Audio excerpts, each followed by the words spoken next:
Pictures are great. Yeah. Pictures are great. Comic. With more illustrated books for adults. Can we Yes. all say that right And now? pictures now. speaks 1,000 words. So there's 1,000 words added right there. Absolutely. Thank you so much. Hi, I'm Shuan and welcome to the Library Report. Join me on an adventure within and beyond our libraries as I talk to interesting people, explore exciting spaces, and unearth compelling stories. In this episode, we talk to a novelist/journalist and a librarian about hyped books and what makes them so popular. Stay tuned to the end of the episode because we have a special giveaway for you.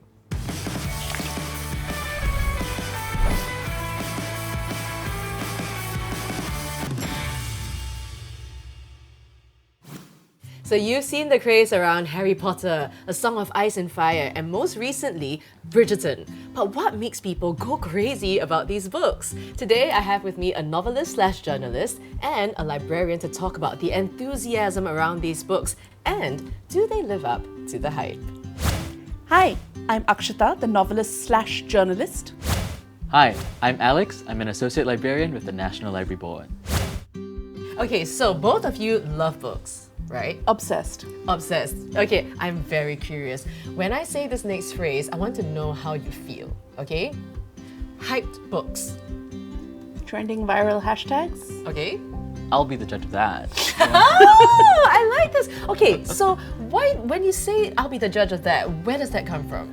Well, I think it's exactly what Akshita said, right? Trending viral hashtags, but also, like, are you worth your salt? And that's when I want to know, is it just all noise or is there real substance behind the book? How does the hype happen? How do these viral hashtags happen? People start talking. It used to be that people started talking in book clubs, went through word of mouth.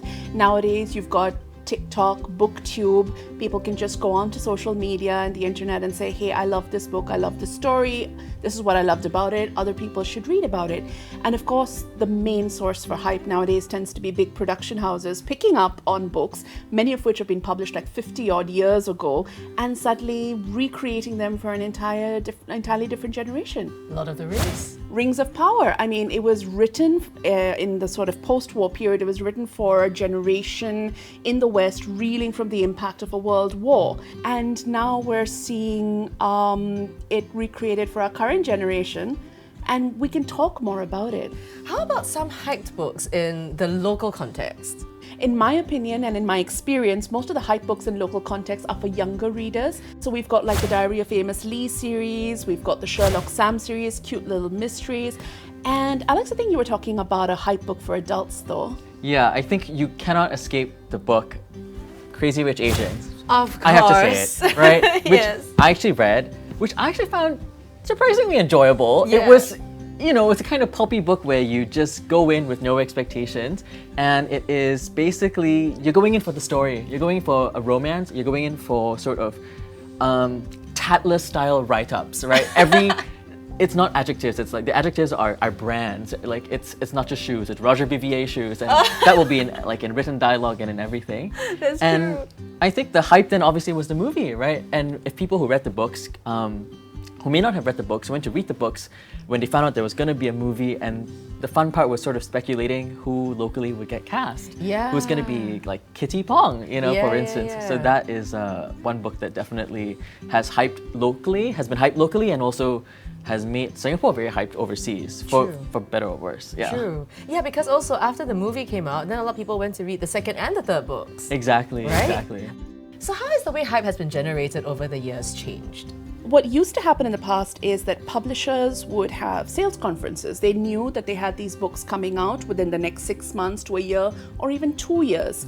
And they would have conferences where they would tell people about it. There are book fairs as well. They would have representatives that would go to book clubs, that would go to bookstores, that would go to libraries and say, we have this stuff coming up, maybe you should, place a pre-order. They would send out catalogs. Now, of course, the landscape is so different. Social media. Absolutely. Right? Yeah. You've got your hashtags, you've got your book bloggers, you've got your BookTube accounts, your TikTok. Anyone can talk about whatever.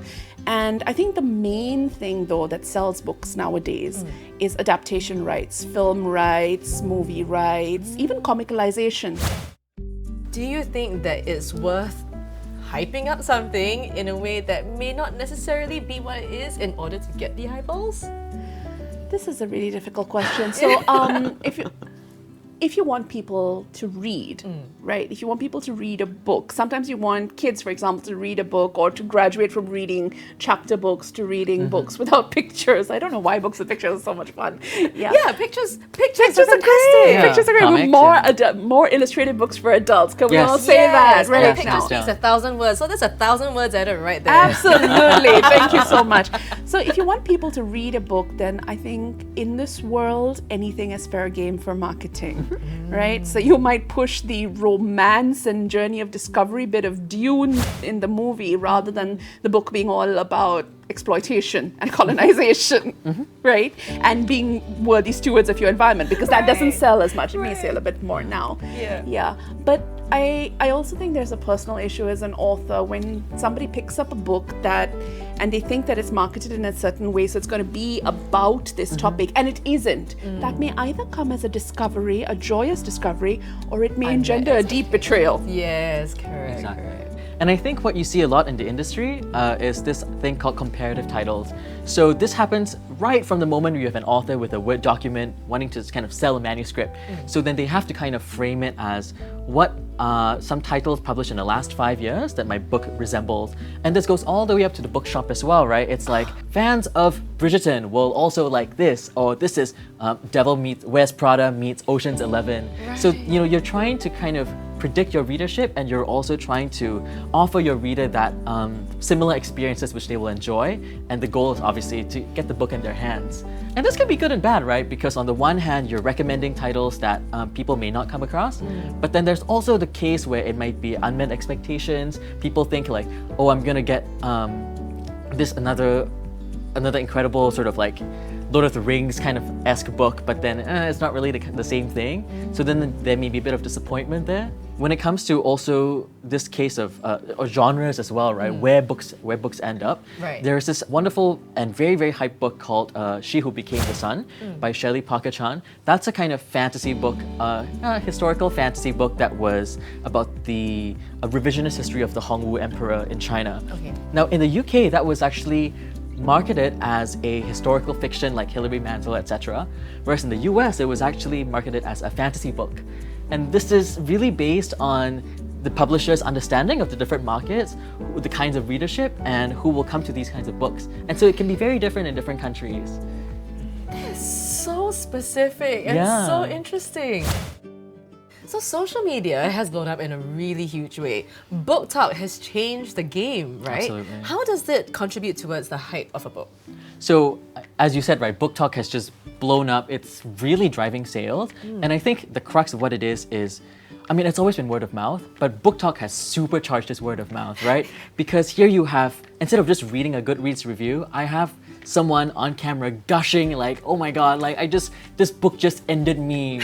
I'm destroyed, you know, and this makes you really interested. It really makes you want to figure out what the book is about because you see this live human reaction. Okay, so when something becomes like very popular, along with it comes a certain level of scrutiny, and sometimes from things that come out from the past. So with that level of scrutiny, like, do you think some people would be like, I would rather not be hyped, I would rather not be seen? Or is it, now I'm seen, I'm going to have to deal with what comes? So let me answer this as a writer of fiction, as a novelist. When I put something down on paper, I know that this book is a microcosm. It's a bit of an antiquated relic from the minute it's printed because it encapsulates what I thought, what my ideas were, and my ideas were shaped by the mores and the norms of the time, what the editors thought were appropriate, what the publishers thought were appropriate. But if my books are hopefully read 50, 70 years into the future, ideas will have changed. Things that I would have said to make a point now may not be expected to be said in that very same way. I've recently read this term called reparative reading, which I think is really interesting and important. It's when you actually talk about a book in the context of its time with the understanding that we have today, how things have shifted, why they have shifted, why it's been more difficult for them to shift. But of course, that's not as simple as just reading a book for pleasure. It takes a lot from you. Yeah. So because you have to question your own biases. You have to question, why am I seeing it this way? Why do I not see that people have an issue with this? Exactly. Yeah. And we've seen several authors, I think, recently, especially in the West, who have, their books have been problematic.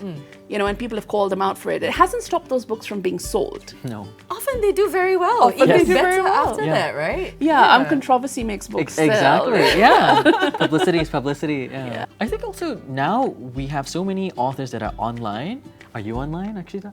Kind of. Sort of, yeah. But also I think that's like a double-edged sword, because then you can build community with your readers so easily. Directly. Exactly. On Twitter, you're yes. just tagging people, but then at the same time, you see the saw my the opposite expression. side happen, right? Where people are Yeah. immediately, they don't like something and they're tagging you and they're calling you out. I'm not gonna say if it's like justified or not justified, but there is that sort of endless kind of vitriol that can happen when you're Right. presenting yourself online, and that's just sort of a choice that you make as an author. It's not like you could tag Charles Dickens in the past, right? Yeah, like you can't do that. Yeah, exactly. You have to wait there by the river for the book to come from the UK to the US. Yeah. But now it's a blessing and a curse. Yeah.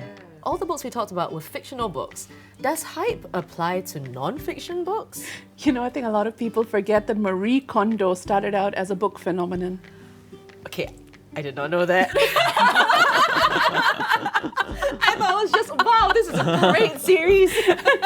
No, there was a manga adaptation as well, where Marie Kondo goes and helps a young woman organize her life. And then, we had like the Netflix adaptation. Is there a hype book, a non-fiction hype book that you like? Well, Becoming. Michelle Obama.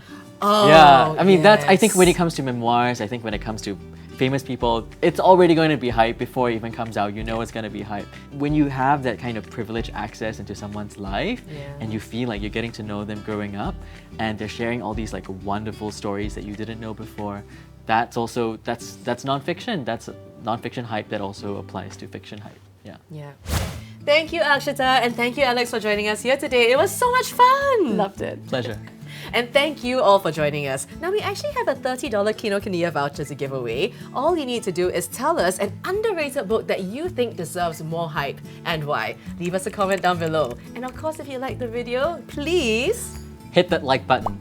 And comment and subscribe, and most importantly, create your own book talk video telling people how much you enjoyed this series. yes, and yes. All right, we'll see you guys next episode.